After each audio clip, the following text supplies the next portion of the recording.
So I came across one of the wildest stats of the entire season right before we started hitting record on this episode. This is from Josh Dubow at the AP, which is after Tommy DeVito got confirmed as the starter for the Giants this week.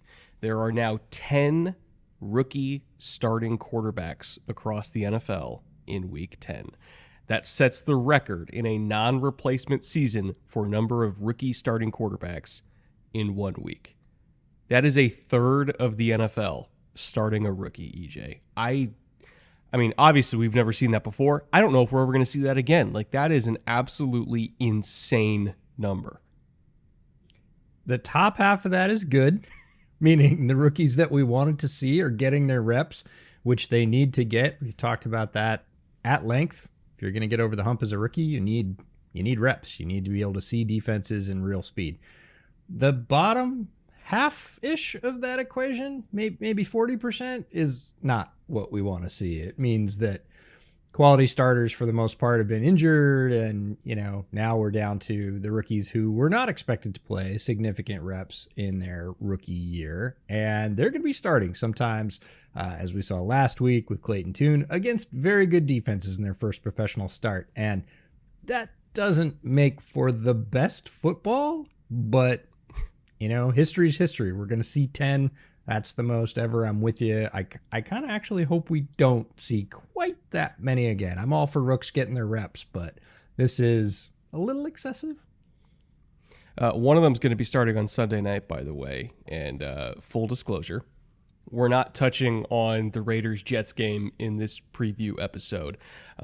But we do love Aiden O'Connell on this podcast. I know a lot of people have been bemoaning the primetime offerings of this week. By the time this comes out, the Panthers and Bears game will have already happened because we're recording this on Wednesday. I think it comes out on Friday. But it's going to be Jets, Raiders on Sunday night, and then Bills, Broncos on Monday night. A lot of people are very upset with that. Just watch Aiden O'Connell, okay? Like, highly entertaining young quarterback. I know he wasn't taken in the first round, but he's a fun guy to watch. And also, while you're doing it, by the way, this week's Underdog promo, which we hope to God has a better chance of hitting than George Pickens at half a yard. It's going to be Garrett Wilson at half a yard on Sunday Night Football. So if you're filling out your Underdog entries for Sunday night, you will get a hopefully manageable Garrett Wilson at half a receiving yard. I guess it depends on how much you believe in the Jets offense. I didn't think it was possible for the under to be successful on those, but apparently it is. So I didn't think it was possible if you went over. Like, I thought we're That's good. The thing, we were clear, and then he lost 4 yards. Yeah. So I believe, that being said, I believe in Garrett Wilson a little bit more than I believe in George Pickens just overall. So, hey, here's a square that is, we won't call it free. We'll call it likely to be earned. Yes. So, again, fill out the rest of your entries with anything that sounds good to you, knowing full well that Garrett Wilson has at least a 50% chance of getting a yard, which might be better odds than the Steelers. All right, we have a lot of games to talk about today. We're going to get right into it. Talk about game number 1 on the docket, 49ers Jaguars, which personally for me, even going into this year, I expected this to be a primetime game because everybody thought the Jags were going to be the best team in the AFC South. They probably are. Everybody thought the 49ers were going to be a top team in the NFC. They might be. We'll see. Started out that way, had a little bit of a skid, but still, like, going into this year, this was one of the matchups that I was really, really looking forward to. And even with the midseason skid that we just saw in San Francisco, I still think it's one of the better games this weekend. I believe they're going to be there at the end, and we're going to go full circle on the podcast today. We're going to start talking about the 49ers, and my parting glass as a little foreshadowing is also about the 49ers. So we're going to have that full circle moment on the podcast today. But in that dominant stretch, weeks 1 to 5, San Francisco was tied for 4th in the league with 34 explosive pass plays. Since then, in the last 3 losses, they've dropped to 16th dead pack, completely mid-average. So defenses, for better or worse, have solved a little bit of San Francisco's offense. part of that is Debo being out. He was certainly a big part of those explosive plays in the passing game. Like I said at the top, San Francisco is likely going to be there at the end. I still believe in this team. I still believe in this offense. But the shine is off a little bit now, both of the offense and the defense. People aren't quite so scared. It was a juggernaut. At week 5 of this year, they'd rolled off like 14 straight, not including their loss in the playoffs, like 14 straight regular season games. Like they were the definition of rolling. Since then, I got a little bit of a flat tire, had to pull over. I think they're going to get it changed and get themselves into the playoffs, but we'll see. The big thing is I think we've come to understand how important Trent Williams is.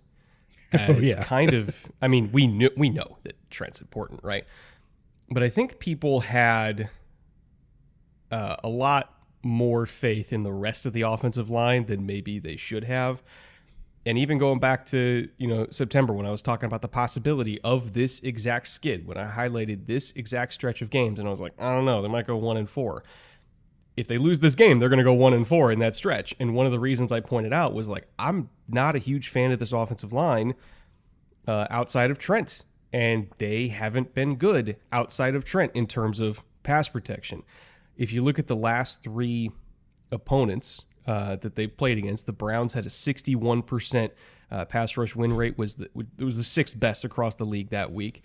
Vikings had a 54.5 pass rush win rate. That was 3rd best across the NFL that week when they played against the 49ers. And then the last game the 49ers played, the Bengals had a 48.8% pass rush win rate. That was 12th best across the league. So over the last month, where Trent's been dealing with injury, or rather the last few games where Trent's been dealing with injury, they have really, really struggled. And even in the last game that Trent played, which he was playing hurt, he himself gave up 5 pressures in that game. And he was, I don't want to call him a liability, but he wasn't his normal self in the last time that we saw him on the field. Again, because he was playing hurt. But if you look at all the non-Trent offensive linemen here, Burford's given up 22 pressures this year and 2 sacks. McTivitz has given up 19 pressures and 5 sacks. Brendel, as a center, like centers never give up this many pressures. He's given up 19. Sorry, not 19, 16. A little bit of a flip that one in my brain. Still. But still, 16 pressures as a center in 8 games is not normal. Like centers don't normally give up that many because they don't really see that many opportunities to give up, like unless they play pressure. Dexter Lawrence like twice. or if they play the Vikings that are going to blitz him and make him pass pro one-on-one over and over again, and he's struggled at it, and then Banks, who's their most quote-unquote consistent pass protector, not named Trent, like he still gave up 15 pressures in his own right, so he's not been great. And when you have a quarterback like Brock Purdy, who is, what word would I use for it? He's not mobile, but he's got escapability, like he's quick in the pocket. He's got great short area quickness. Like he can avoid the first guy and kind of get out of trouble and make some throws on the run. Like he's got some of that to him. But I wouldn't consider him to be, a Josh Allen, a Lamar, that kind of playmaking mobility where, or Burrow. I would even say Burrow, where it's like you can have an absolutely trash offensive line in front of him and he's going to make it work.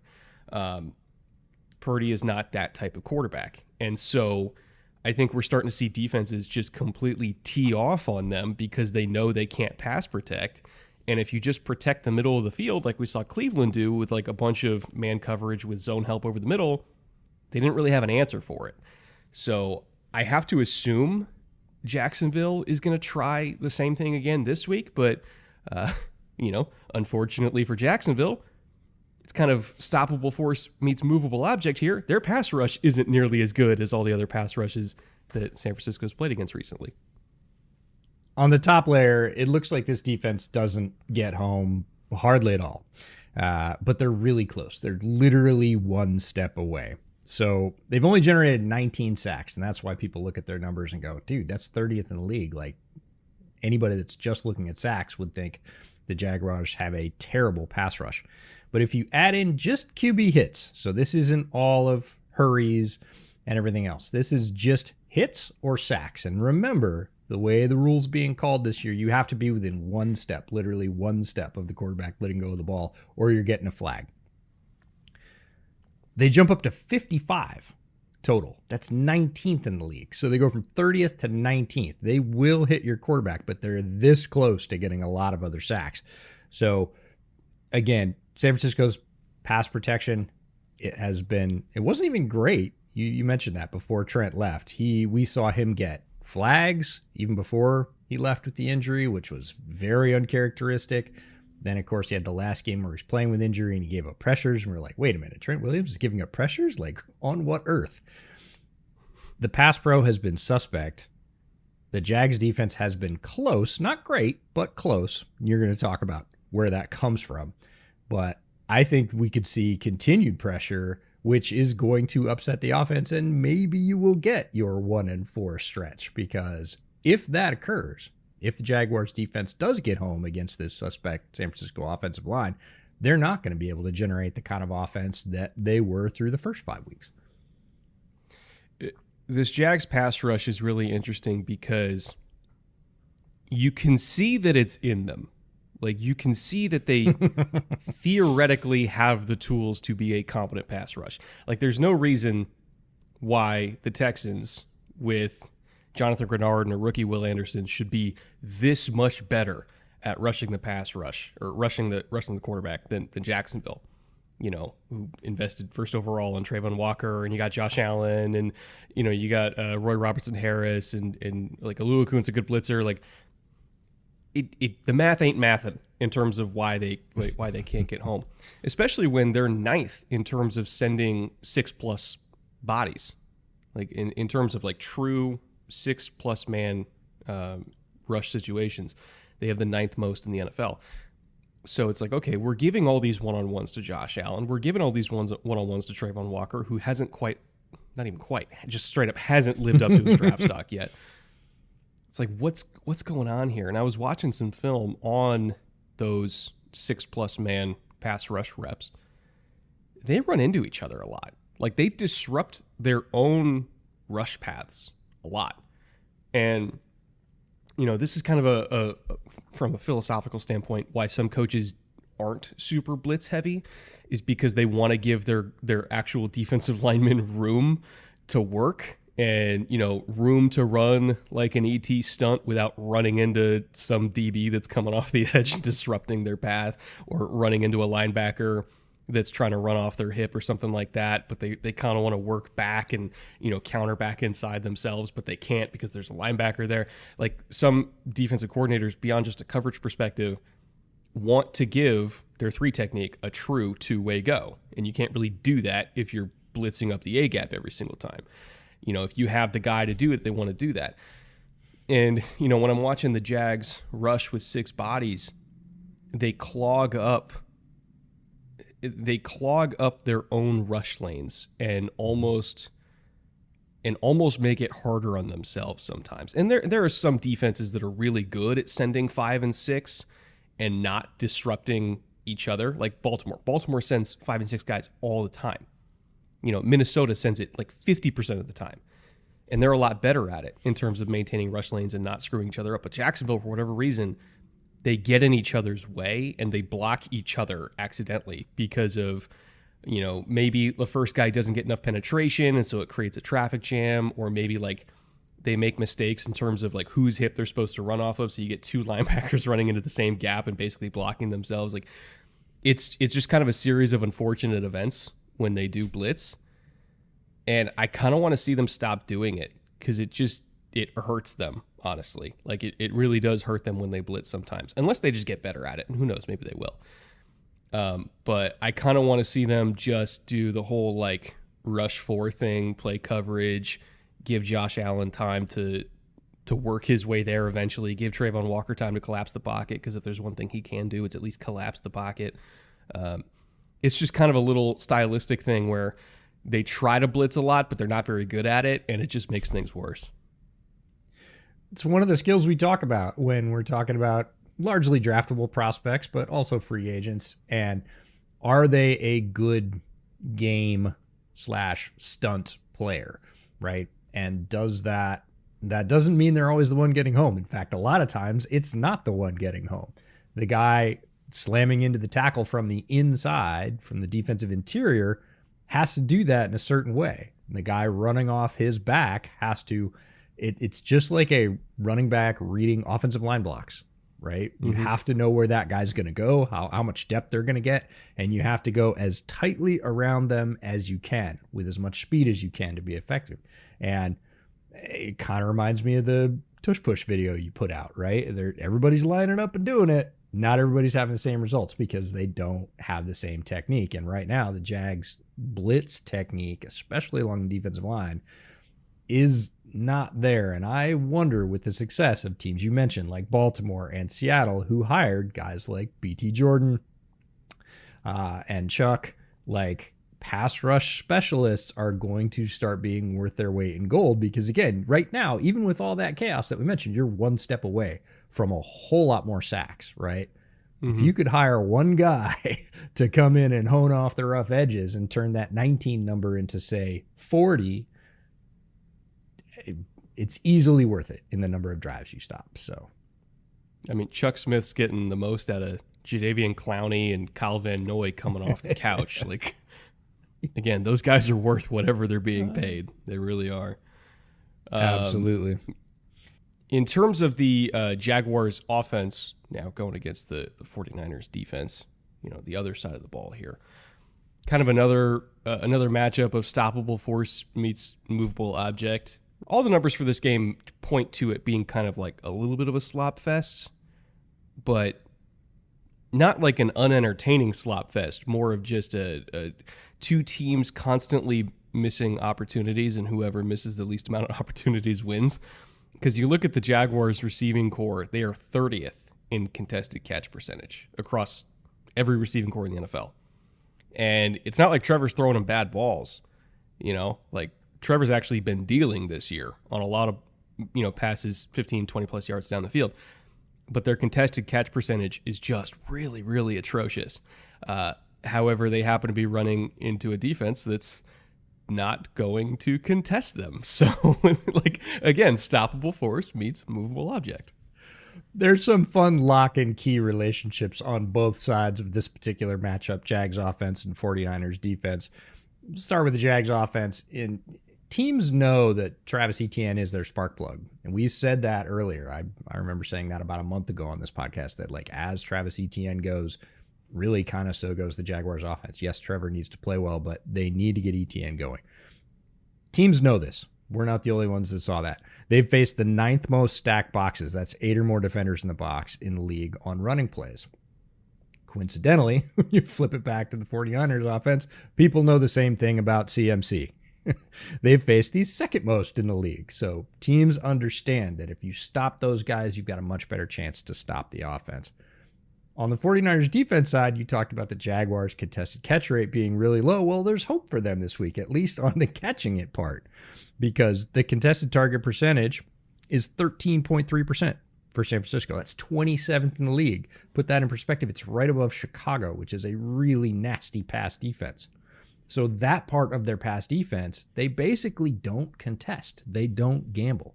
And I have a feeling this is a coaching point in their secondary, that they're like, we don't want you leaning in front of a guy and missing a tackle. It's okay if he catches it, but then, the other shoe dropping is yards after the catch per completion allowed is 4th best in the league. So if you are an offense that is based on yak and you are counting on, we'll get it to our guys and then they'll run and we'll pick up 30, 50% of our offense from that, you're in big trouble against the 49ers because you're not going to do that. Your guys are going to catch the ball and they're going to go basically nowhere. They're going to get the 4th least amount of yards after the catch in the league, basically. So we can probably see Jaguars catching a bunch of balls because not that many will be contested by number, but they're not going to go anywhere after that. It's such an interesting game because it's an offense that can't pass protect versus a defense that struggles to pass rush, and then an offense that struggles to win contested balls down the field against a defense that's absolutely going to let them catch those, but you're not going to get anything else after that. Yeah, I honestly don't know who's going to win this one. Again, the numbers say it's going to be kind of sloppy. And I do not mean that in the sense of like an unwatchable, like Giants Jets sloppy. Like it's gonna be a highly entertaining game. But if either Jags fans or 49ers fans are thinking that they're going to enjoy watching this game, they have another thing coming. This one's going to make them tear their hair out. Like both teams. Nobody's going to have fun. At least neutral parties will have fun. Actual fan bases watching this game will not have fun. It's going to be gross in all the best ways. But I really can't wait. Like if I had to pick who's going to win, like absolutely had to pick, I would say Jacksonville. But I don't feel great about it, you know? Yeah, you'll watch it and you'll like it. That's what it feels like the tagline for this game should be for both fan bases. I could see both teams winning this one. They both have enough talent to do it. Neither has been certainly hitting on all cylinders. San Francisco, less cylinders even than the Jags of late. They really have found a bit of a slide both on offense and defense. It's not like one side of the ball's letting that team down. So probably comes down to bigger plays, but these individual matchups that we've highlighted are the reasons that we want to watch it. This is a pure popcorn game. Lots of talent. Might not be the cleanest execution. End result, still probably going to be some fun football. I just think it's interesting because we're talking about these two teams like they're bottom barrel teams, but they're also two of the only franchises that have had 5-game win streaks this year. So it's like, yeah, they're great. They're great, but they could be so much better. And I think that's kind of what's frustrating about it is like, we know they could be really, really, really good. And neither team has really hit that point yet. So still a long season to go. They both, I think, have yet to hit their peak. We'll see if this game can be the start of that ascension. Game 2 on the docket. Lions-Chargers. Talk about not hitting your peak. God, I don't know entirely what to make of the Chargers because every single game is just up, down, up, down, up, down. We know there are some things they do really well. They rush the passer really well. Justin Herbert is playing really well. And the things that they can hang their hat on, like they are among the best teams in the NFL at those specific things. You get outside of that wheelhouse, it's a little bit of a roller coaster ride. And if there's one team that you really don't want to be inconsistent against, it's the Lions because they're one of the most consistent teams in the league. And they're one of those teams where you give them an inch, they will absolutely take a mile. Chargers are going to have to play perfect in this one, and I don't think they've played a perfect game yet this year. Even against the Jets, that was a far from perfect game. It's one of their tougher matchups that they're going to face the entire year. We'll start with the Chargers offense because you mentioned that sort of roller coaster and that you don't know what to make of this team. I think I know what to make of this team, and it'll be the summary point here. Look, the Jets defense wrecks everybody. You're trying to say, oh, they didn't have a good day against the defense of the Jets. Well, nobody has a good day against that defense, but the Chargers offense, regardless of Jets or not, just doesn't have an identity right now. Eckler's rushing averages in the last 4 games, 1.9, 3.2, 1.9, 3.4. Now, in all fairness, he did face the top 2 rushing defenses in the league in that 4-game stretch. They were the 1.9s. Hint, hint. Sacks allowed in the last 4 games. 11. Points versus the Cowboys and the Chiefs.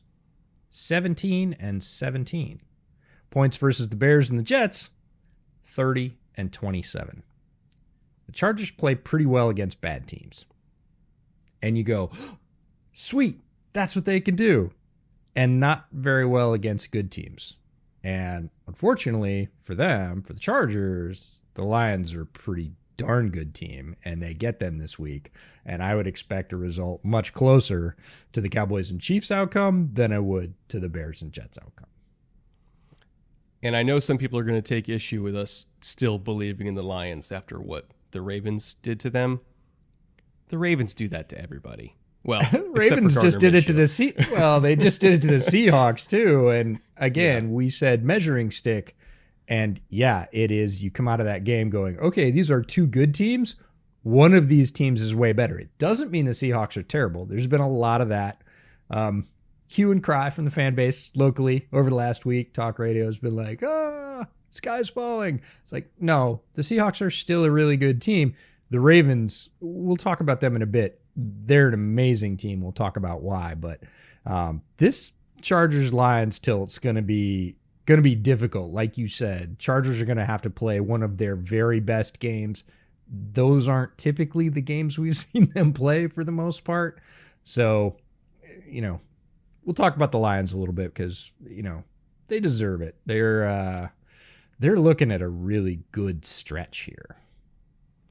Well, in terms of winnable games, the Lions have an upcoming schedule where you got, obviously the Chargers this week, and then you got the Bears, the Packers, the Saints, the Bears again, and the Broncos.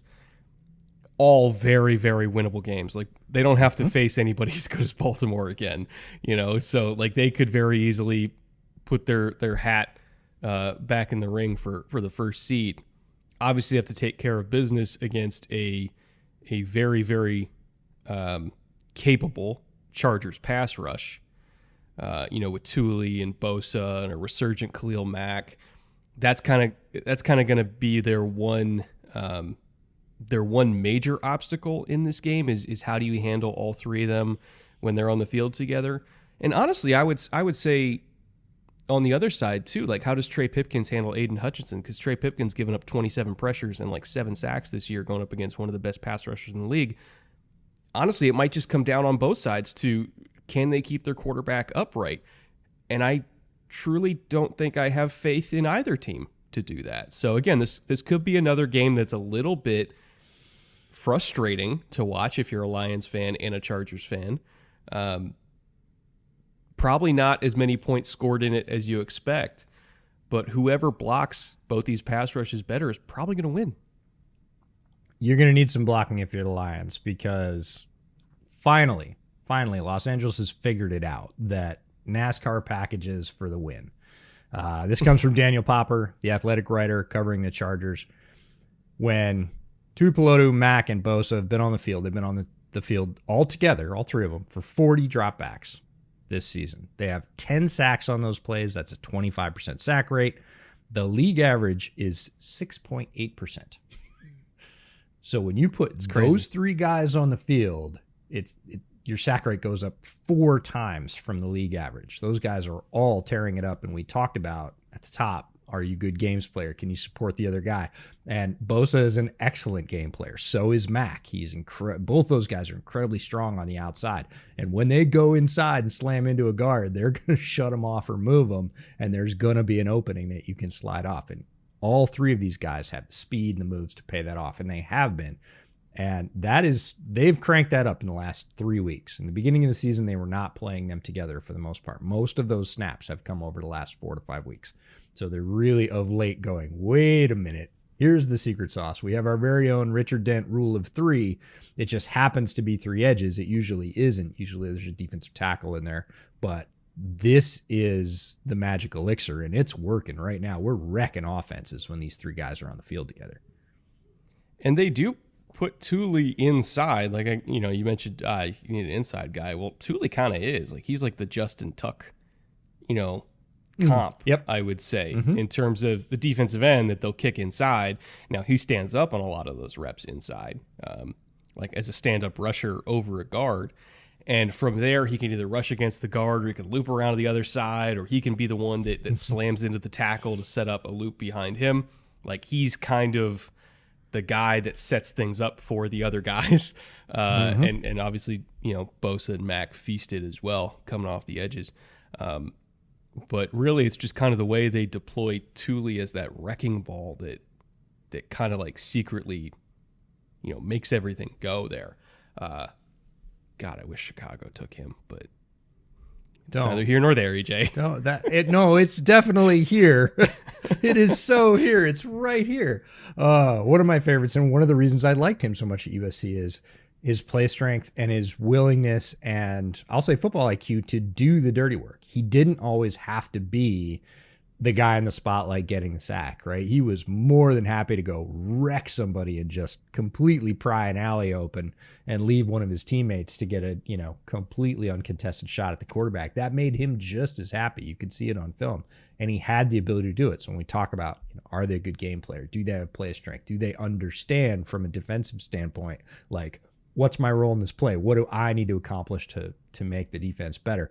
Thule had, bright green check marks in all those columns for me. And yeah, he was still there late in the draft. Just Ryan Poles things, EJ. I know. That's all. I know. There are many Ryan Poles things.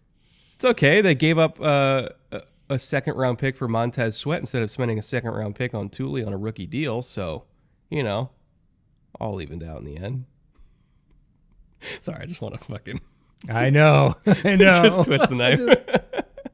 There's already a huge hole. You're going to have to work hard to find extra meat around that thing because the knife's already all the way through. No, I like the Sweat deal, but Thule's been fantastic for the Chargers. I'm extremely happy for their fans. They started, some of the podcasters we know for the Chargers started to get on board. And even at the end of training camp, we're like, hey, we see what you saw in this guy. And then as soon as the season took off and he's produced like a rocket. He's a dark horse, but he should be in the defensive rookie of the year conversation. He's not going to win it, but he should be on the slate. Like, he's played that well. Who do you think does win it? That's a really good question. Like, it's kind of a tough. It's a little different than question. Offensive, isn't it? CJ locked up offensive rookie of the year last week with he could spike the ball every single snap for the rest of the year and still win offensive rookie of the year. Oh, CJ Stroud's QBR goes to 0 after week 9, still wins rookie of the year. But yeah, I don't know. Defensive rookie of the year, it's actually I guess it would be Jalen Carter and Witherspoon are the top two. It's got to be. Yeah, I mean, Carter's got to get back on the field. He's been dealing with some health issues. If he doesn't, I'd say that opens the door for Spoon. If Carter comes back and people haven't quite figured out how to deal with him, and I'm not sure you can, he's just super big and fast and really good. If he keeps putting up numbers like he did, it'll be hard to catch him. If he misses a bunch of time due to injury and Spoon stays out there and keeps doing all the Spoon things, because again, he's not being like hyper effective in like one area. He's contributing everywhere against the run, against the pass, blitzing, you name it. So he could absolutely win it if Jalen Carter misses too much time with injury or comes back slowly from that injury. Either way. The back is finicky. Like, Jalen played last week, but you could tell it was really affecting him. And media keeps asking Sirianni like, what's up, and they keep saying like, we're going to take it day by day, week by week. We'll limit his snaps if we need to. So it's definitely affecting him, even if he's on the field. Anyway, tangent over. In terms of the coverage behind Thule and all the guys that are playing the back end for the Chargers, it's kind of an interesting secondary, and I almost kind of equate the situation similarly to Jalen Carter and the Eagles, in the sense that the pass rush is really good and the coverage on the back end, they play like this bend but don't break style. I think they're better at it, honestly, than the Eagles. I think they can cover better than the Eagles. Like, it's not an elite coverage secondary, but they're 10th best in terms of touchdowns given up. They've only given up 8 touchdowns among all their DBs the entire year, which is really good. They're 12th in forced incompletion rate at 12.6%, which is solid. They're 5th in highest number of or highest yardage total allowed, and 4th most explosive pass plays given up. But their red zone defense is better. Their overall, big plays, I guess you could call it, in the secondary is better than the Eagles. Like, they kind of play the same style of like, we're going to put a tent over the top of everything and rush the passer and make you kind of win with yak. And the Eagles try to do that, and when their pass rush gets home, it works really well, and when their pass rush doesn't get home, it works horribly. And the Chargers are a little bit better in the sense that when they don't get home, their coverage unit is better. But I would say overall, stylistically, like, it's a similar kind of thing here. The thing that's interesting about the matchup with the Lions, though, in terms of them playing that style of defense, is the Lions are more than willing to lean into that because they don't really go deep anyway. Like, it's the lowest target percentage of 20-plus yards in the entire NFL. It's like 8% or something like that. They win with yards after the catch. They're fourth in yak. They're, super high in terms of missed tackles forced. Yards per route run, they're really high, even if their average depth of target's really low. Like, it's very much a quick game, yak-oriented offense, which tells me that Jared Goff could complete a lot of passes in this game. Hint, hint, if you're filling out underdog entries and you're looking at Goff completions, probably go higher on that one because they're going to give him whatever completions he wants in this game, and they're going to give all these Lions receivers whatever yards after catch they want in this game. And then it's just going to come down to, can the Lions punch it in the red zone? The Chargers' red zone defense is okay. It's like directly in the middle of the league at 16th. It really comes down to, do you believe that once the Lions get inside the 20s, which they will a lot, can the Chargers bow up? And I say this as somebody who watches every single Chargers game because I work for the team. I'm not sure that philosophy is going to work for them in this game because David Montgomery's coming back. Amon-Ra is an absolute beast in the red zone. Jared Goff is nails. The offensive line is good. Unless the Chargers pass rush just absolutely goes nuts, I don't think the bend but don't break thing is a good way for them to go in this one. I think they're going to try it, and I don't think it's going to work. We'll see if it holds up, and actually we're going to spend the whole game seeing if a similar style holds up because the Lions, although stylistically and how they get there, aren't that much different in terms of what happens. For a really good D, they get a surprisingly low number of explosive plays versus the run. That's tackles for loss and tackles for no gain. They're 34th or they have 34 of those plays. That's 31st in the league overall. Kind of surprising for as much emphasis we've talked about putting explosive plays in the early downs and getting offenses behind the chains. Lions really don't do it. However, they're really disciplined as a rush unit. They have a lot of pressures. Aiden Hutchinson has been among the leaders in the league the entire year. They rush the passer well. They're 9th in total pressures generated. And that, in turn, makes them a very good scoring defense. They just don't sort of risk the biscuit coming forward against the run. In terms of scoring drives allowed as a percentage, it's 32.6. That's 28 drives out of 86. That's good for 9th best in the league. So, again, they're going to give you some things. They're definitely going to give you some early down runs in terms of success. They're going to play the pass really hard, especially with the rush. And when they get to the red zone, just not that many people crack them. I will say in terms of that particular matchup, Lions defense against Chargers offense, again, I do think the Lions are going to score points in this one. Chargers have to beat press coverage. They're going to get a lot of press coverage looks in this one because the Lions play so much quarters, but they play kind of an aggressive style of quarters where if the receiver splits are anywhere if the numbers are wider, it's press on the outside. Like the Chargers play a lot of quarters too, but again, it's off. Like all the guys are off other than, when Michael Davis is like isolated backside again against a split that's outside the numbers, they'll let him press because he's really good at it. But generally speaking, every other DB is playing off. And the Lions are a little bit different in the sense that if you give them a look where they can play press coverage, whether it's quarters, whether it's cover one, whether it's in cover two, and they're going to jam the shit out of you and then sink back, like they're going to play press. They're 8th in press coverage snaps across all coverages. So it's going to come down to, can the Chargers receivers line up against a physical secondary that's going to challenge them and win?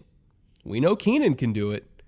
Quentin Johnston's got to do it. Like he struggled at doing it against Chicago. Like they gave him a couple, balls underneath where he could do all the yards after catch stuff, which he's really good at. But if you look at the cut up of him against like Jalen Johnson on the outside, Jalen stayed over the top and was just like, nope, you're not getting anything. And he had to snap off a bunch of curls and everything like that. And it didn't look super clean. Like he's got to win on these releases against press coverage, or Detroit's going to do the same thing that Chicago did.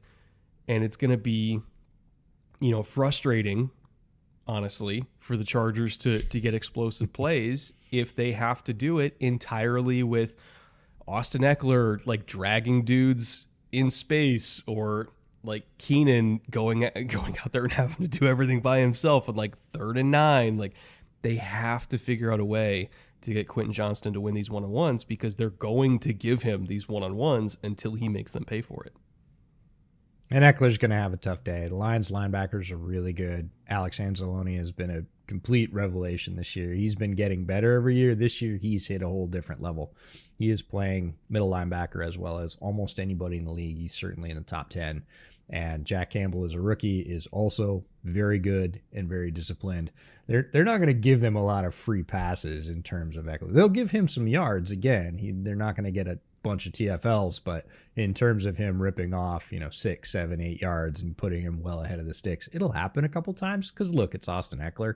He's really good and he's really strong, but in terms of sort of hanging your hat on, that's how we're going to build our offense and that's where we're going to get our success. After about drive 2 or 3, like, they're gonna boil back down to what you were talking about. We've got to get our guys free against Aaron Glenn's defensive backs, playing basically like him as proxy on the field. That's where that comes from. Is Aaron Glenn was super aggressive as a DB, and he's like, guess what, guys? Guess what we're going to do? We're going to beat the shit out of people. That's what we're going to do. That's right. So, yeah, tough matchup for the Chargers. I think it's winnable. Like, I really do think it's winnable, because, again, what they do really well, with the pass rush and with Keenan beating man coverage at like a really high percentage, like, and Justin Herbert's playing great. Like, what they do well works really well. It just depends on if they can hit every single green light and stay in that lane the entire game. If they can, they win. If Detroit is not only taking all these yak opportunities, but also finishing in the red zone, and Detroit's, not letting Quentin Johnston have the breakout game that we've been waiting for forever, even when they give him opportunities to. Like, anytime they make the Chargers get out of the one lane they want to be in, it's tough for them. So I think the Lions have a better shot of winning this one than the Chargers, but I wouldn't completely rule out the Chargers just overwhelming them with that NASCAR package and Justin Herbert being Justin Herbert. It's going to be a tough game, a winnable game, but yeah, a tough game, if I'm being realistic about it. Lions are healthy coming off the bye. The only worry I would have is them coming out flat, but Dan Campbell's their head coach. They're not coming out flat.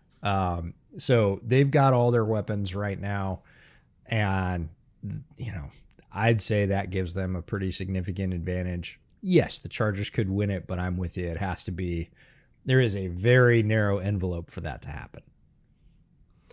All right, third game, Texans, Bengals. We talked at length about the ascension of CJ Stroud, which we already thought he was great, but then he became like star status in the league, right, after last week.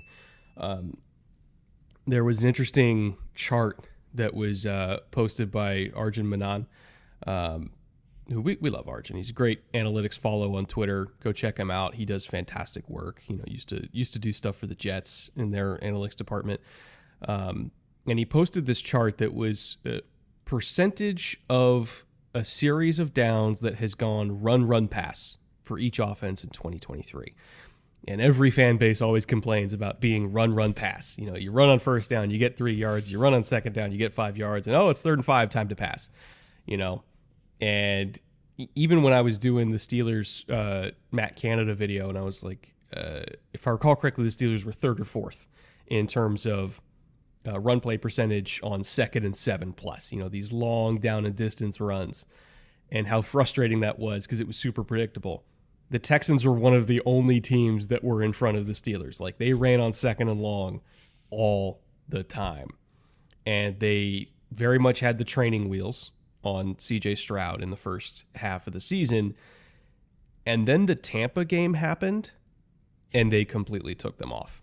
What I'm very curious about for this game is if they're going to let CJ Stroud do that again against a Bengals defense that showed they knew how to stop that style of play literally last week against Buffalo, where they knew that the Bills were not going to run the ball. They had like eight designed carries the entire game. And since he let them play that style, they wanted them to play that style. They called cover 2 on like 32% of first downs. Like, they didn't give a shit about stopping the run because they knew Buffalo wasn't going to run the ball anyway. And so I'm curious to see if Lou breaks out that style in this one. And also I'm curious to see if they let Stroud play that style in this one for the second game in a row against a defense that's probably better at stopping that style than Tampa is. Well, they've got a lot of practice. This is synergistic football 101. This is the Bengals defense. Since Burrow being back, we've talked a lot about Joe being back, and he's really been back for the last 3 weeks.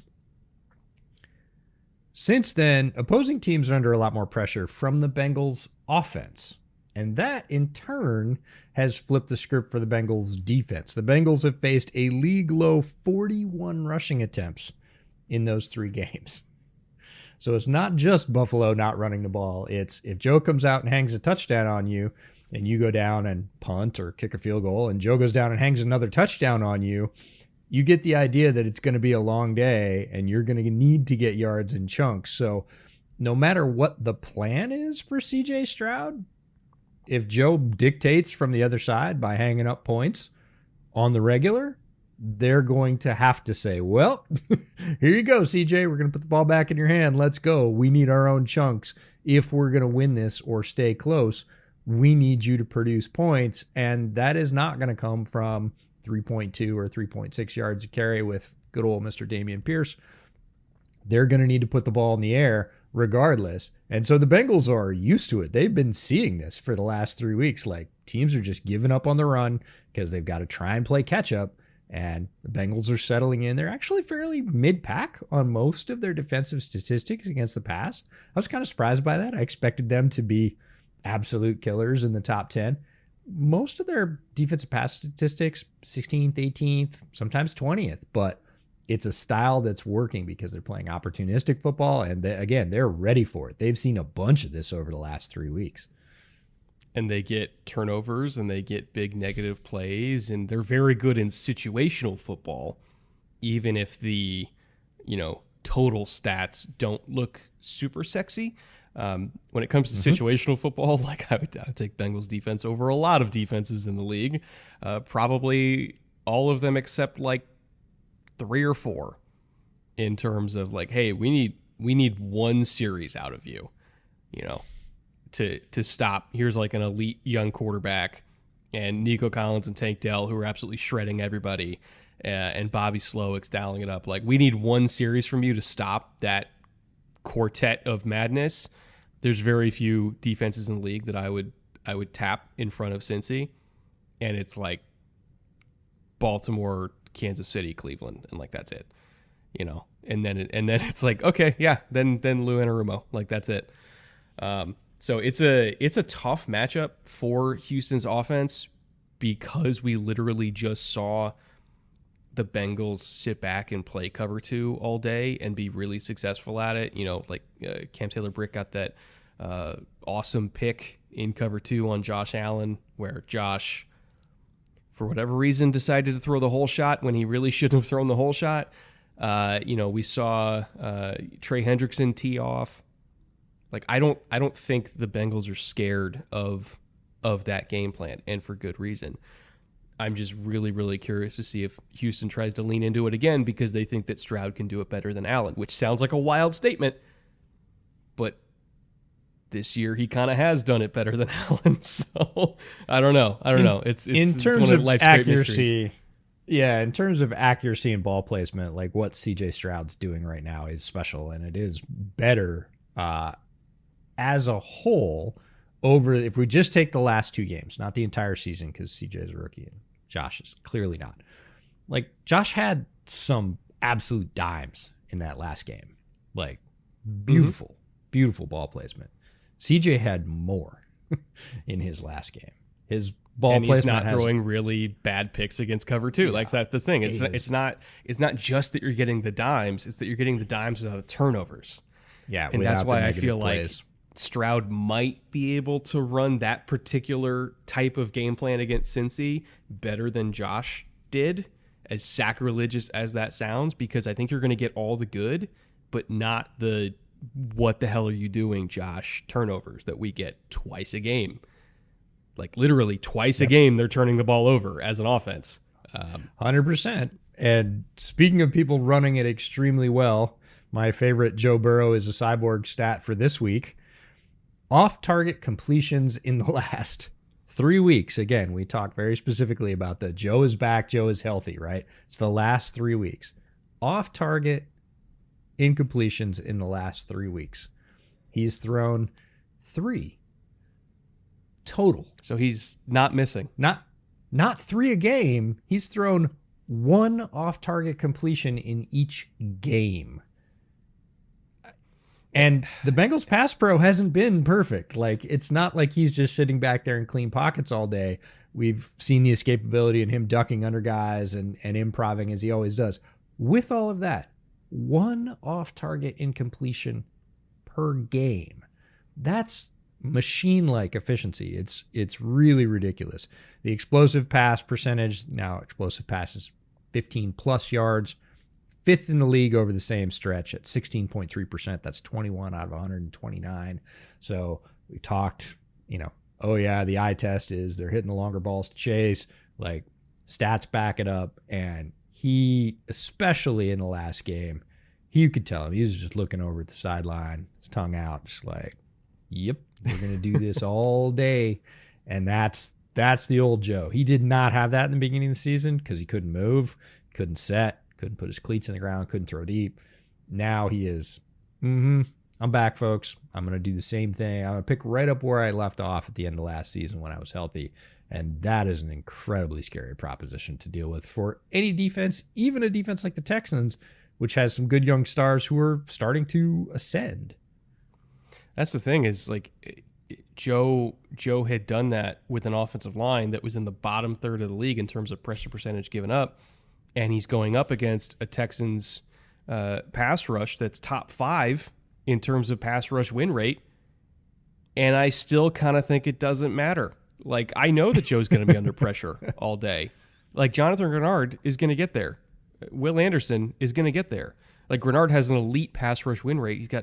He's averaging like a sack a game over the last month, and he absolutely demolished Carolina. Like, almost single-handedly with those speed-to-power moves. Like, he ran over Iggy Ekwonu, I'm not kidding, 4 times. And he's probably going to do the same thing this week. And I don't really think it matters because no matter how much pressure you get against Joe, if you don't get him on the ground, like the pass rush win rate against Cincy doesn't really mean anything. Because if you don't get him on the ground, he's going to escape, and then he's going to do his serial killer Joe stuff and throw pinpoint passes on the run that seem completely impossible. And that's why they're so frustrating to play against, because they kind of defy math.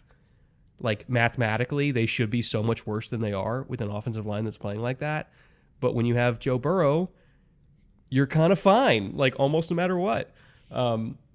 Honestly, the only thing that might hold them back this week is Jamar Chase's back.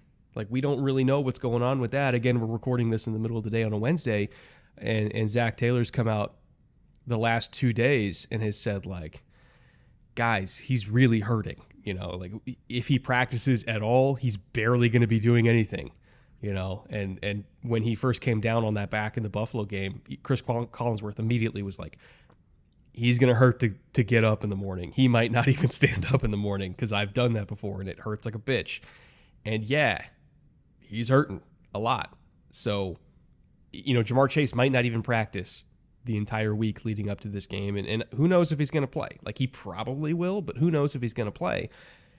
And the one thing that I think could hold Cincy back is if Jamar's back is in a state where they don't feel like they can throw him over the middle because they don't want to risk him getting absolutely nailed by a safety, trying to make a tough catch over the middle. Like, if Jamar is relegated to just outside the numbers duty to protect his back, that does significantly alter the makeup of the Bengals offense. And while I still trust Joe to overall get it done, like we can't ignore what that fundamentally does to them if the deep post to Jamar is off the table, if the over routes and the digs and everything to Jamar is off the table where he normally gets those and takes off and gets 10 extra yards. Like it's a big component of what they do. So, keep an eye on that. By the time this podcast comes out, we'll probably have more clarity on what Jamar's back looks like, but it could be a big deal here.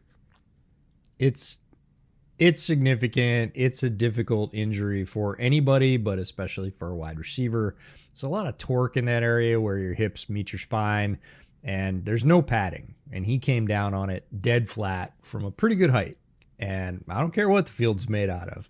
That does not feel good. There's no flex there. There's no compression or bend. Like it's literally just smack. All the impact goes directly into that area. We saw him, start to stiffen up pretty much immediately. They were putting a heating pack on it on the sidelines, trying to keep him loose. He wasn't walking particularly well. Yeah, by the time that settled in and you had 24 hours on that one, it'd be rough. Good news is T. Higgins has started to come back to being T. Higgins. He certainly wasn't in the beginning of the season. Tight ends have figured in the game plan again for the first time all year for the Bengals. So there's other options, but yeah, we're going to be honest. It's not the same without Jamar out there, no matter if Joe is threading the needle to all the other options, as good as they are. That one draws a lot of coverage and dictates a lot of space for that offense, like creates a lot of space for that offense. If it's not there, it will be different. Overall, again, I say this as a Texans fan, I do think the Bengals are going to win this one. But it's sneaky. It's absolutely sneaky. Like CJ Stroud is playing at a top of the AFC level right now. Mm-hmm. Like absolutely is playing at the top level of all AFC quarterbacks right now. And I don't really think that's a controversial statement, and that's really great to say. That the Texans have a quarterback where everybody is universally like, that dude could fucking play, So that's awesome. That feels great to say, and that's why this game is, I think, maybe sneakier than we thought it was going to be back in August. Again, I still think the Bengals are going to win it, but I wouldn't be shocked if the Texans come out and give them a better game than Buffalo did. It looks like it's going to be a duel, and that's great for fans. Again, non-aligned fans who don't have any skin in the game. This is going to be an enjoyable football game because it's two teams that are playing really well right now, and we'll just get to see who plays better on a given day. But we should be treated to some pretty high-level quarterback play no matter who's on the field, which is always a good time. Really looking forward to it. We're going to try to keep this show under 2 hours, so we won't spend all day talking about my beloved Texans. And we're going to go to our fourth game on the docket, Commanders Seahawks, which you will be at this weekend in Seattle. There's a huge contingent of people from the Seahawkers group that are going to the game. You're going to be joining them. I have to imagine it's going to be loud and rocking, and the 12s are going to be excited to have one of their last good weather home games of the year. At least I think it's going to be good weather. I checked the weather a couple days ago, and it seemed like it was going to be fine, but we'll I see. care a little bit less because the seats we got are undercover, so it might be terrible. Look at It's you, November. Mr. Moneybags. Come on now. Well, let's be fair. They're undercover, but you also need oxygen to get to them. Oh, it's one of the ones where like the super Yep. So that's the thing. If you've never been to a game in Seattle, when you get to the third deck, you kind of need like crampons to get to the top seats because the stairs are so freaking steep. Like it's kind of nerve wracking. It's steep up there. You can lose it's dangerous. it. And it can be, but so we will be undercover, which is nice because November in the Pacific Northwest is just that. It's wet. And, so we're not going to be bothered by that, but it's also part of the reason that stadium is as loud as it is because the two sideline seating sections are quite tall. They go fairly vertical, and that keeps a lot of that noise in the stadium. I'm looking forward to it because the matchup between these two teams is going to be really fun. If you haven't been paying attention to the Commanders and you kind of missed the heater that they're on over the last month, really 3 weeks, look, you're forgiven. It's Commanders football. Everybody's been conditioned to look away from Commanders football for a long time. You should turn your eyes back to it. Don't sleep on them. They are first in passing attempts with 143, first in completions with 91, first in passing yards gained over the last 3 weeks, 977. 460 of those are yak. That's third in the league over the span. And TDs, they are tied for sixth. This is a team that is finding its way under Sam Howell, and it's not like his offensive line suddenly got better. Like that protection is suddenly great. It's still awful, but he's getting better at dealing with it and dealing within it. And right now, he's putting on a show. This is going to be a challenge. Again, like you said about the last game, I could see either team winning this. I would lean towards the Seahawks. They're at home. I believe they're a better team overall. But Sam Howell, regardless of what happens with the pass rush, with all that coverage that Seattle can put up in the secondary, he's going to throw it. Like, he's got a gun, and he is going to challenge you straight up.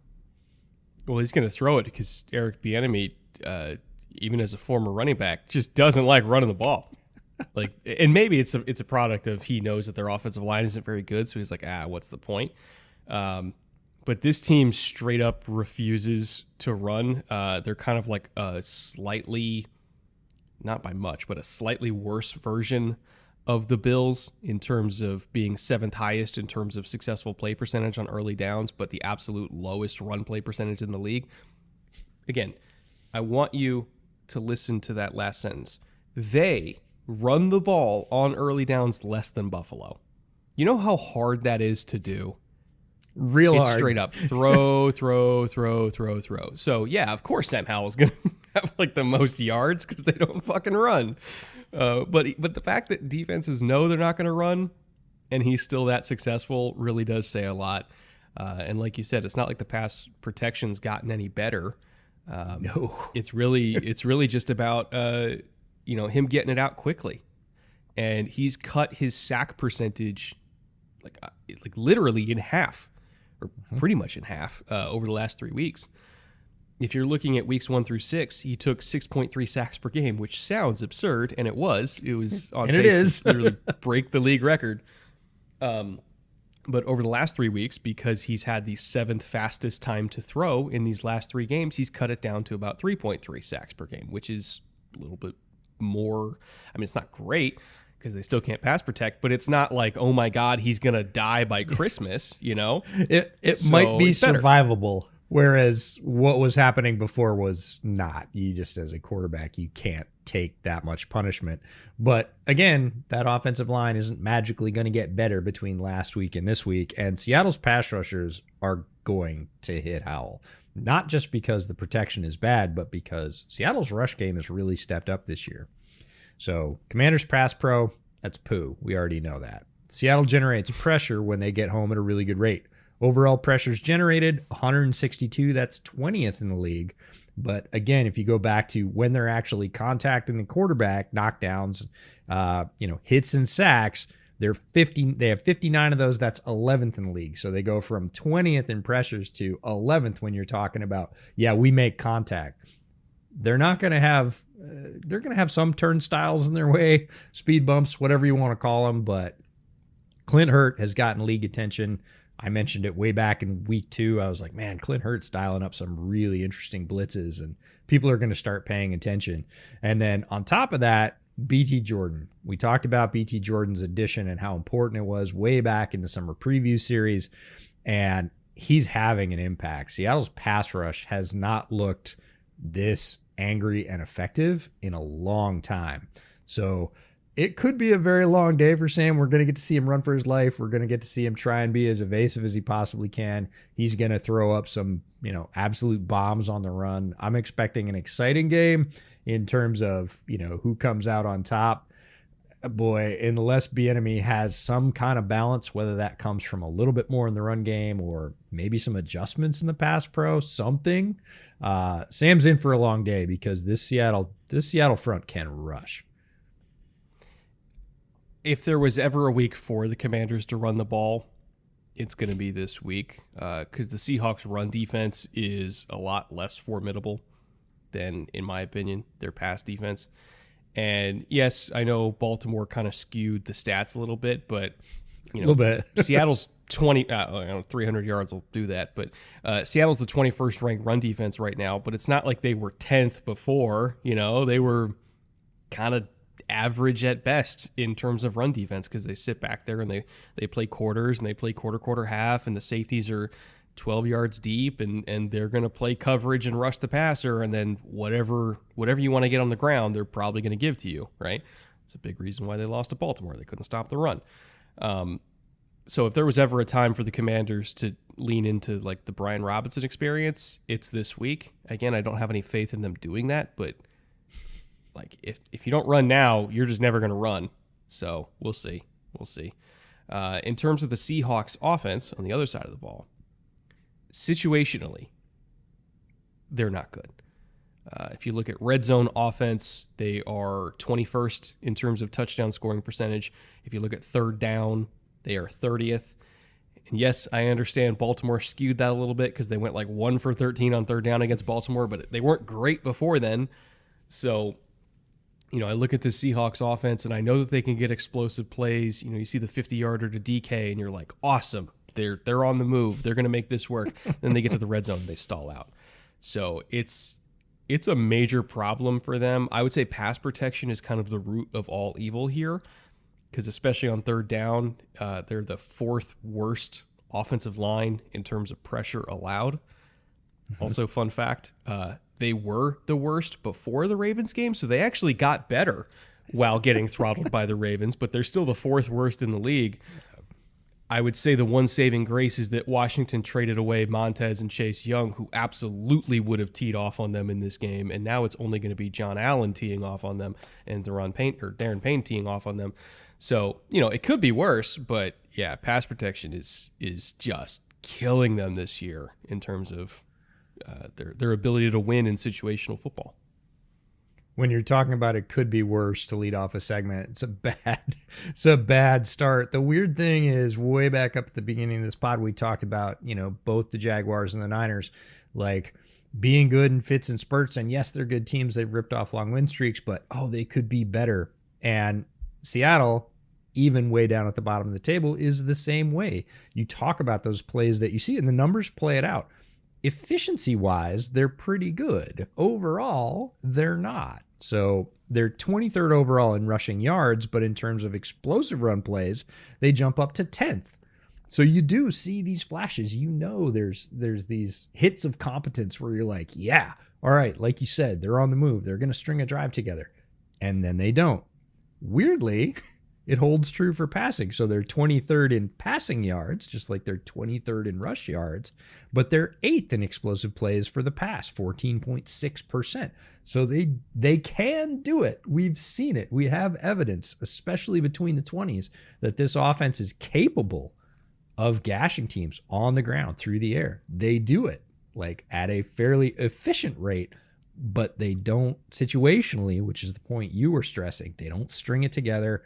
They're not great in the red zone. And as a result, you kind of come away going, we had it. Like, you were right there, but you didn't win the game, or you didn't win the quarter, or anything else.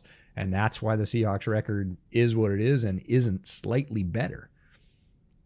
They are specifically a top 5 offense in the NFL when only looking at first down outside of the red zone. Every other situation in the sport, 2nd and 10, man. That's bad idea. Third and anything, they're bad. Once they're inside the 20, they're bad. But boy, those first downs from like the 45 are just mint. Like, they're great there. Like the 4 times they get to do it. Is there more faint praise anywhere in the league? Oh man, I've got to cherry pick this one statistic because it's golden and they look great. In terms of the Commanders' defense, with a lot of the talent, especially defensive line talent, you just talked about the fact they traded away 2 of the stars there, so there's significantly less going into this game. But as weird as it sounds, Seattle might have to lean into the run in this game because the Commanders' run D is not great. It's below average. Rush yards per attempt, 4.4. That's 23rd in the league. Rushing yards before contact per attempt, 1.4. That's 24th in the league. Total rush yards allowed, over 1,000. It's 22nd in the league. Like, they're not great against the run. Strangely enough, and this might not surprise you, especially with your draft takes, the Commanders' pass defense has been pretty lousy too, even with all that pass rush. Passing yards per attempt allowed is 27th. Pass yards after the catch per completion, 25th. And pass yards total allowed is 28th. So they're really not good at any of it. I want to be fair here. And I know a lot of people are going to be like, oh, Brett's going to go in on Emmanuel Forbes again, and he's going to grandstand about that pick. I'm going to go the opposite direction. Uh-oh. Because we are fair on this podcast, right? And I want to amplify the successes of Emmanuel Forbes as much as we've amplified the early season struggles. Oh, I love the we part there. Well, it's a group effort here, EJ. That's right. Always in tandem. Hey, you were shocked by the pick too, man. Okay, I was shocked, but I didn't hate it. Hatred is different. I do want to acknowledge, though, and I want to say it loud for the people in the back, he is coming off his best game as a pro. And, like, by far, his best game as a pro. He was phenomenal against New England. You know, he had 7 targets and only allowed 2 catches for 12 yards and had 4 forced incompletions. He was fantastic. And that's the first time I've seen him, sans some reps in the preseason, but the first time I've seen him look like a first-round corner. And so I want to say it loud that Emmanuel Forbes, you had a whale of a game. And that's all Commanders fans want to see, because in the first half of the year, they didn't see anything like that.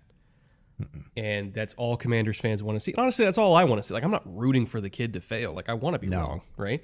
I mean, I don't want to be wrong, because then people won't listen to the show. But, like, I'm okay being wrong if it means that he's successful, right? Sure. That's what I'm trying to say. And so I want to give him his props for that. He looked really, really fantastic, and I genuinely hope that he can keep it up, because I don't think he's a bad dude. I think he's a good dude, and I want him to have a good career. I want him to, you know, make me eat crow. As long as he keeps playing like that, he will. I will say the Seahawks receiving core is a hell of a lot different than the Patriots receiving core, so he's going to have a tougher task. He's going up against another receiver in DK Metcalf that's going to have 50 pounds on him, like A.J. Brown did. So that's kind of another obstacle, is can he handle a big body X receiver? Hasn't been able to do that yet this year. But if he can do that, if he can string together 2 solid games in a row, that is going to be massive, I think, for his development as a player, because it will prove to him that he belongs and that he can do it, and that, you know, maybe AJ Brown is just AJ Brown, right? And we can live with him killing us as long as we play well in the other 15 games of the year. Yeah, the Commanders are going to need him too. In terms of us rooting for somebody's failure, no, we're not rooting for anybody's failure, and the Commanders need him. He is a first-round pick. They need him to play well in the secondary. They need him to continue to grow in his skills and, you know, in situations he's seen and how he handles them. A lot of rookies talk about approach as a pro. Like, I didn't realize that every week was going to be like this. And I learned how to prepare and come in, and, you know, we see a lot of big jumps a lot of times from first year to the second year. We hope we see that with Emmanuel Forbes. He's got a lot of skills. He was a very successful corner in the SEC. He was, you know, as ready as people get. But this is the NFL. He is learning. He is progressing. It's certainly not time to pull the plug. In fact, the light looks a little brighter than it has for the rest of the season. So there you go. Should be a fun game. Hope you enjoy climbing the mountain to get up to your I think seats. I'm going to get 2 beers and climb up there and just sit. Like, I don't think I want to take a lot of trips down. Are you taking the train in, by the way? Oh, for sure. 100%. Why would I For park? people that haven't been to a game in Seattle, it's like the easiest stadium to get in and out of by far.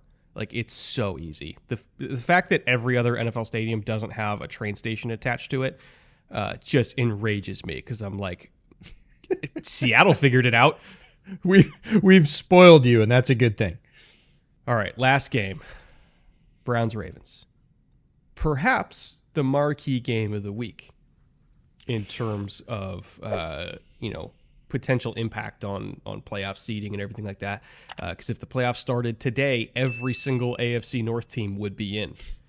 Like, I don't know if people realize that. Like, the entire AFC North is above 500. Like, we say it every division. year. AFC North is a murder division, and it always has been. And they've been murdering everybody else this year, including murdering each other. I mean, the last time these two teams played, the Ravens murdered the Browns. No pun intended. And that game was different because DTR started it. Deshaun Watson's going to be starting this one.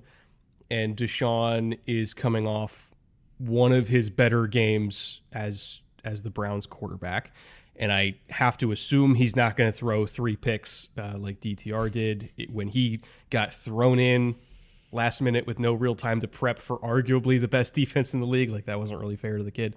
And it put the Browns defense in a pretty rough situation to handle Lamar Jackson of all quarterbacks, right? So Browns got ran over in that one because of that whole situation and all the turnovers and everything like that. I have to imagine this game's going to go a little bit differently because, again, Deshaun Watson versus DTR.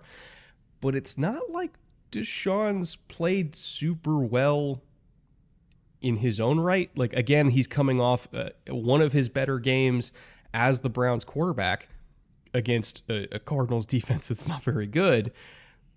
But I do think it's kind of, if I was the Browns, I'd be kind of worried if I'm looking at my quarterback who, threw for like 220 yards and a couple touchdowns and at a 7.1 yards per attempt. And we're like, that's what we've been waiting for. And it's like, that's what you've been waiting for a year and a half? Like, that game? I don't know. Like, it's one, I think we can kind of play both sides here and say, like, he played better against Arizona, but also at the same time, like, he might not be a top 10 quarterback in his own conference. And it's going to be hard to win this game if you don't have a top 10 quarterback in your own conference against one of the 3 best defenses in the league. You said earlier we're fair, and it's completely fair to say he played better against Arizona really than he has all year. It's also completely fair to say Arizona and the Ravens might be the 2 furthest teams apart in the league in terms of competence. Yep. So it's going to be a completely different experience. And at some point, we need to start talking about Deshaun Watson trade as one of the worst moves in football history and throw the draft picks and the money out the window, even though both of those categories are hugely consequential in this move. Let's just look at his average stats from his past 5 starts. 55% completion, 180 yards a game, 1.2 TDs, 0.6 interceptions, 2.6 sacks, and a QBR of 40. Now, that's for people that say I'm cherry picking good or bad. It's not. It's literally his last 5 starts averaged out. If those are the stats of your quarterback, regardless of the money you have tied up in him, I don't think in any way staring down a decent quarterback class in the next draft, you're going, oh yeah, we're set. We're totally good. We're going to win with that. Even if you have an all-world defense, which the Browns do this year. You need to be able to play complementary football between the offense and the defense. And without an upgraded quarterback, now that can be Deshaun playing much better than he has. But again, he hasn't demonstrated that so far. We need to see it. He needs to prove it. Or moving in another direction, which is going to be incredibly hard because of the money situation. The Browns are hamstrung right now because their starting quarterback, is just not playing very good football. Their defense is playing elite football, and that's going to catch up to you in the playoffs. Like, you're going to go one and done, or maybe a win and then lose badly because you're going to run into a defense that can stop you, like they are this week. This is a primer, and that other team also might have an offense that works pretty good, like they do this week. Again, this is a primer, and we're going to see what happens. It's a much different task this week. And, he had some really, really nice deep passes against Arizona. But again, Arizona, in terms of passes 20-plus yards down the field, allow the second highest rate of completion on those. Like, they don't win contested passes down the field. B, their pass rush isn't really good. They don't have a lot of speed in the secondary outside, like especially outside. Like they're one of the easiest teams to complete deep balls against. And now he's going against arguably the hardest team to complete deep balls against. They allow the fourth lowest completion percentage on targets of 20 plus yards down the field. And oh, by the way, they might be the best overall pass rush in football. So you're not even going to get time to throw down the field anyway. Like, this is going to be an entirely different task for Deshaun Watson, who's going to be missing Jed Wills, who got injured. He's going to be out for like 6 weeks, is what they said. So you're going into it down your left tackle. You're going against an elite defense. Like, the only real shot I think they have is, can they string together a 10-plus play drive of just quick pass, because they're not going to give you anything deep, and you for damn sure can't hold it more than 2.5 seconds anyway.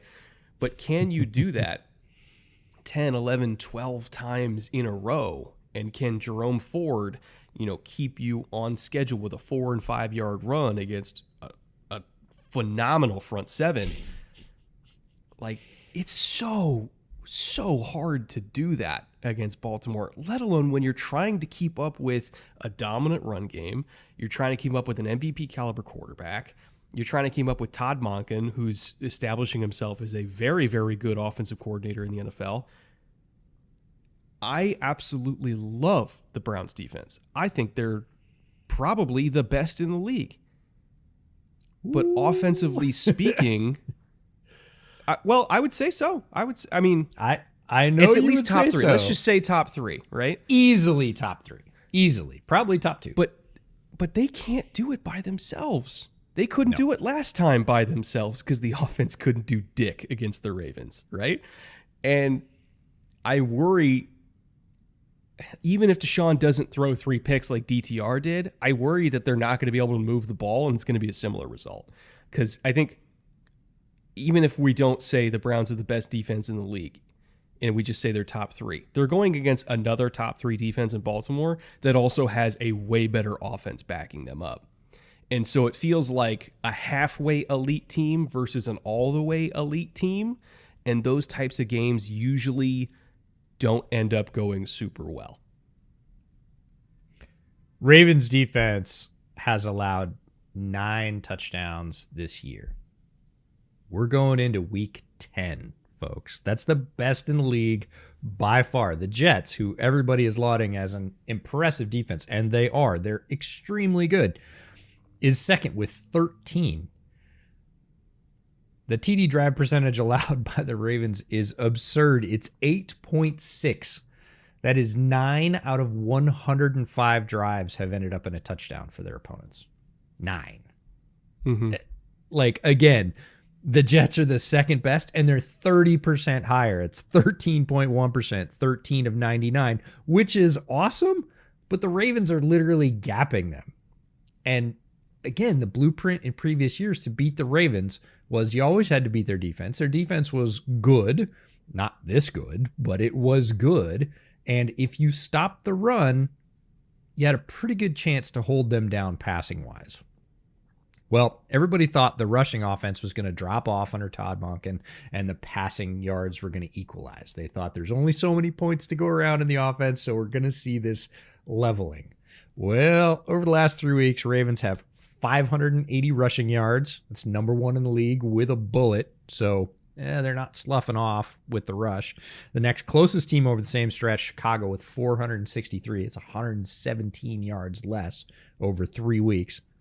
And during that same time frame, about that pass offense dropping off, they've racked up the 10th most passing yards in the league at 749. So the switch from Greg Roman's dated passing game and very effective run game has worked, like, resoundingly well. Not only did you just get passing and drop rushing, your rushing is still awesome and your passing is better than it has been in years. Oh, and by the way, you're working with a defense that's given up 1 touchdown a week. Yeah. The Ravens are Super Bowl, front runners at this point, and it is because of their balance. It is because the changes that Harbaugh made, both on the offense and 2 years ago, bringing in Mike McDonald on the defense, everything's coming up roses for them. It matches very well with the talent. And right now, they are not the card you want to draw on any given week. They are a tough out. The one thing that I think the Browns could look to as their trump card in this one is Myles Garrett. And kind of, flipping over the other side of that matchup, the Browns defense, the reason why I think for me, I would, if I had to take any of the top 3 defenses, and we talked about this in the recap show, in terms of like who's the most like just diabolical play caller, it's probably Steve Spagnuolo. Like who has the best secondary, who's got the best pass rush. For me, the reason why I think I lean Cleveland overall is because they have the best secondary, and I don't think that's a debate. The Ravens have an amazing secondary in their own right. The Browns are flat out ridiculous. Like flat out ridiculous on the back end. They match up against anybody. They can run anything. They sat there against the 49ers and, they played cover 1 like the entire day and didn't care against Kyle Shanahan. Like, you don't think Kyle Shanahan has a bunch of man beaters in his playbook? He does. I have his playbook. I looked at it. They're all over. And it didn't matter. They were so good that it's like, oh, you're going to run mesh? Okay. Like, we got you. Oh, you're going to run spear? Okay. We got you.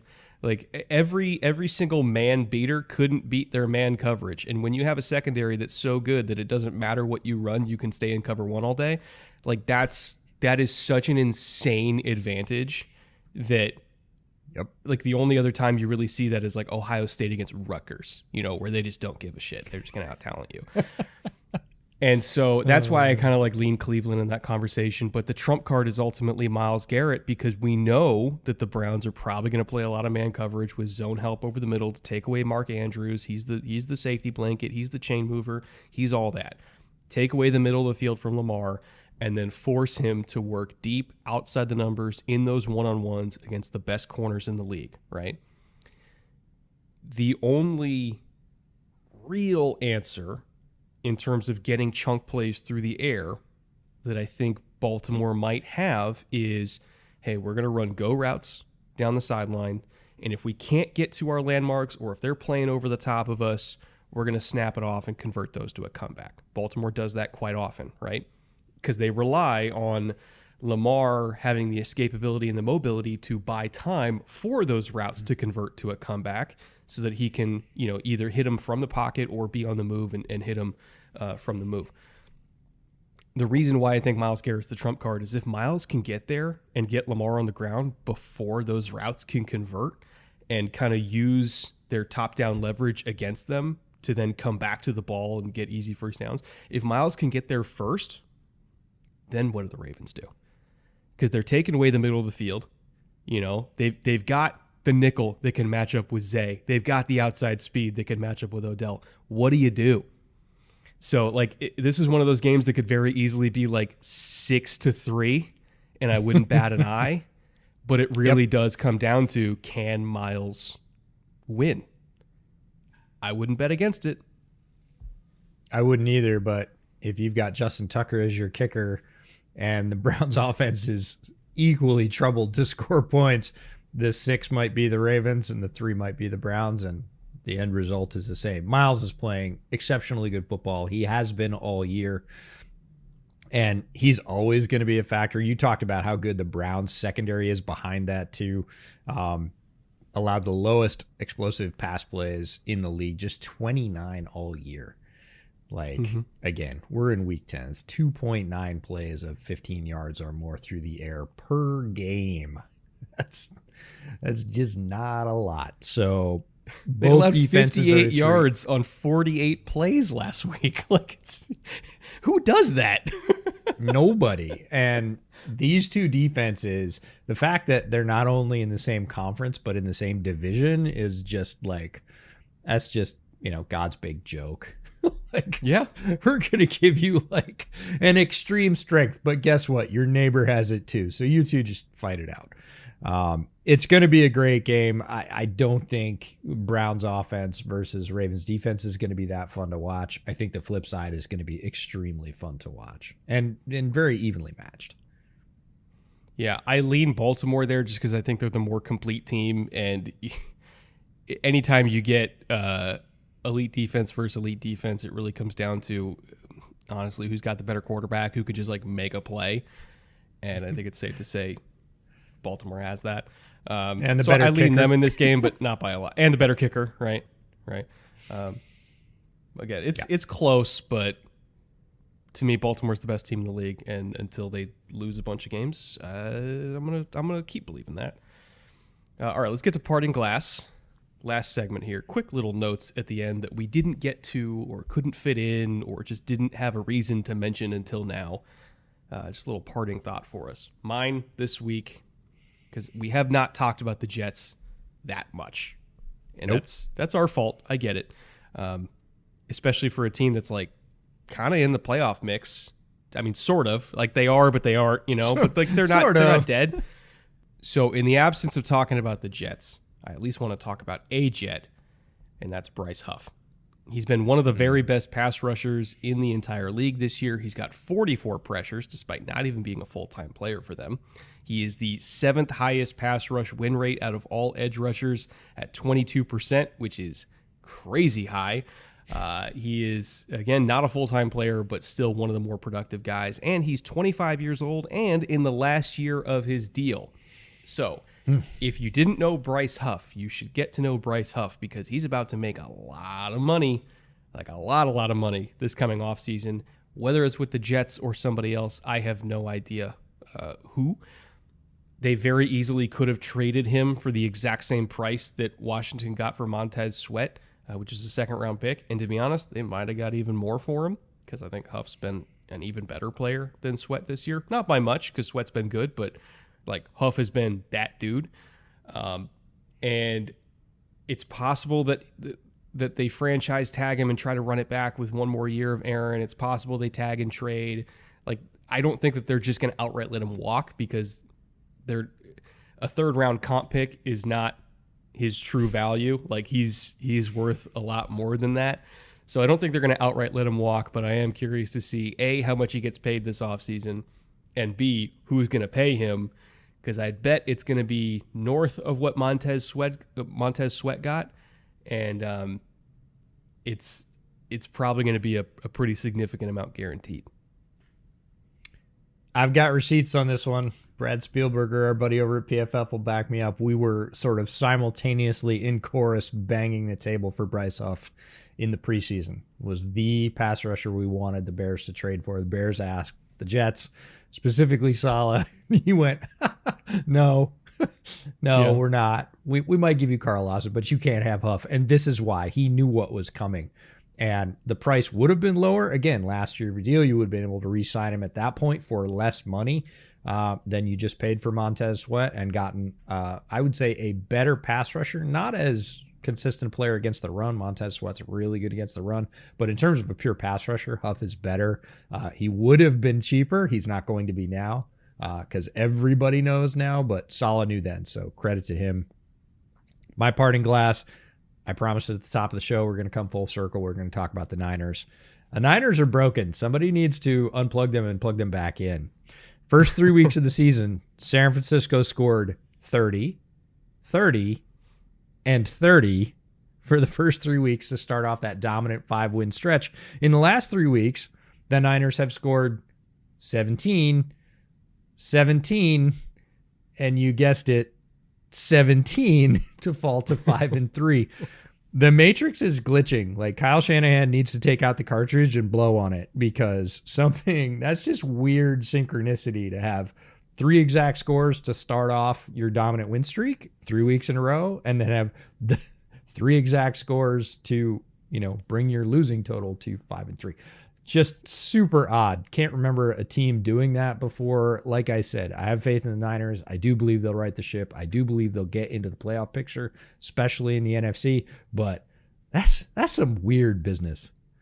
It's like BC and AD. It's before Trent injury, after Trent injury. Like that's how I equate it.